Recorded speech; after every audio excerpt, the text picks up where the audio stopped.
Oh, what a day. He never stops throwing hand grenades, you know what I mean? Listen to this one. This is from the President of the fucking United States, the Prime Minister of Norway, one of the most peaceful countries in the world. Unbelievable. Dear Jonas, really? He called him by his first name, like they're pals. Considering your country decided not to give me the Nobel Peace Prize for having stopped 8 wars plus, I no longer feel an obligation to think purely of peace. I mean, I don't need to read anymore, right? There's nothing else to read.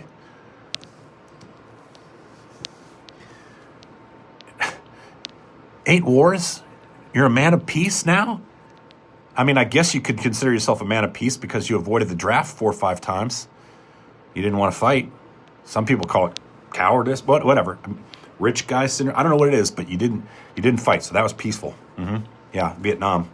When all the 19-year-olds are getting sent over to get killed, you chose peace. Good job. Now you're president, and you have all that power. Suddenly you're not a coward anymore, surrounded by security and surrounded by the military, and you just be able to wave your fucking magic Trump wand and start shit with anybody you want now that you got your back up and you're not standing on your own. You go to Venezuela, that's going to work out great.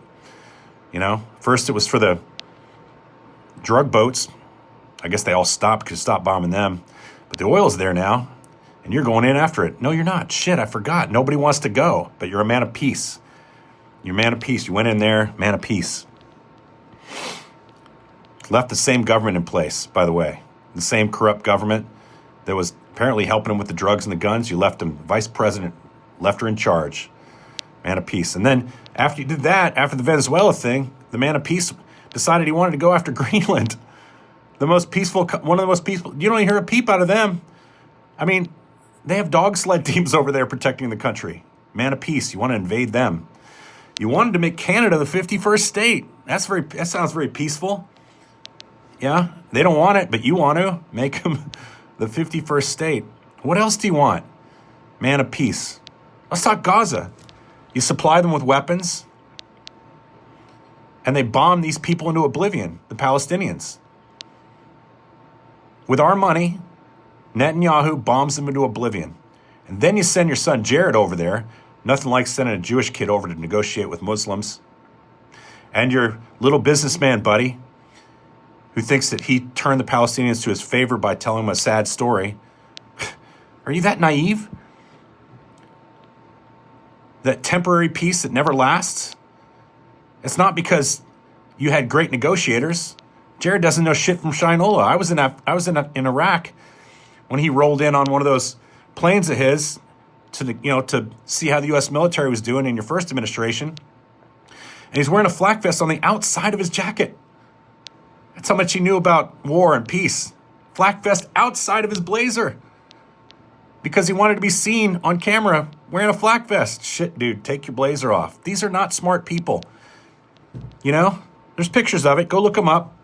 We were there for it. I was there for it. To see that shit. Our team at National Geographic was there for it. Flew on the plane with them. Unbelievable. Morons.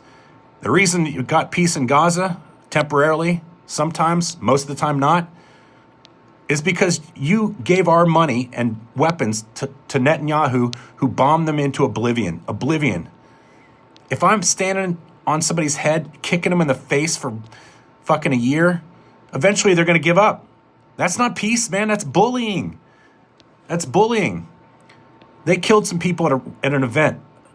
Many, many people. It's a tragedy. But tens of thousands in return, most of which were not fighters. There were women and children and innocent people and old people. You leveled their towns to rubble. You allowed it. You're a part of that history, by the way. You leveled it. And they quit because they couldn't take it anymore. Hospitals, gone. Doctors, frazzled. Food, water, gone. Homes, leveled. They didn't quit because you're a keen negotiator. They quit because they had nothing left in them. You've broken them. You've broken their spirit. And most of them had nothing to do with that event at that concert. So you're not a peacemaker. How about Ukraine? Solve it in a day. I'll solve it in a day. Solve it in a day. Dude, We're well into a year now. You haven't solved shit. You keep talking about how you're negotiating with them. You bring in Putin on a red carpet in Alaska when other countries in the world would arrest him for war crimes. You welcome him. When Zelensky comes in to visit, you don't even meet him at the airport. No red carpet, no nothing. He's actually fighting for peace. He's fighting for the survival of his country. They actually have fair elections now. Putin doesn't. You love him. You're on the phone with him talking about Venezuela the day or two before the whole invasion. I'm sure you didn't talk to him about that at all. You won't tell your U.S. congressmen and senators about the invasion, but I bet you told Putin, and you told the oil magnates who you work with. You admitted to telling them. You don't trust the people that we elect to talk to him, but you trust Pete Hegseth, who's on the Signal chat telling his wife and family about how we're getting ready to have airstrikes against these targets in Yemen. You're always looking for the next fight. Look at the streets of Minnesota. You got your pretend Delta Force, pretend Navy SEALs on the streets, just causing havoc everywhere they go. Everywhere there's a blue state or a blue governor. You're starting here in Virginia as well with it. You're dragging people out of their cars in Minnesota. You're going into schools. You're going into hospitals to arrest people. People are scared to have their babies. They're calling in midwives to deliver their babies. They're scared to go to the doctors now to do it. You fucking idiot. There's nothing about you that's peaceful. You actually think they would have given you the peace prize? And now you're using it as leverage? And what the fuck does Norway have to do with Denmark and Greenland? They have nothing to do with that. That's not their thing. And the government doesn't decide who gets the peace prize in Norway. There's a parliament there, and they elect a committee of 5 people. And those 5 people decide who they think is going to get the peace prize. Let me tell you something else. All those people that nominated you, Pakistan and all that kind of stuff, they didn't really think you were going to win, you idiot. They're just trying to curry favor because they know you're a narcissist and love the attention. They knew, they're smart, they knew that there's no chance in hell that the Nobel Committee would give you the Peace Prize because you're not a peaceful person, you're an obnoxious piece of shit.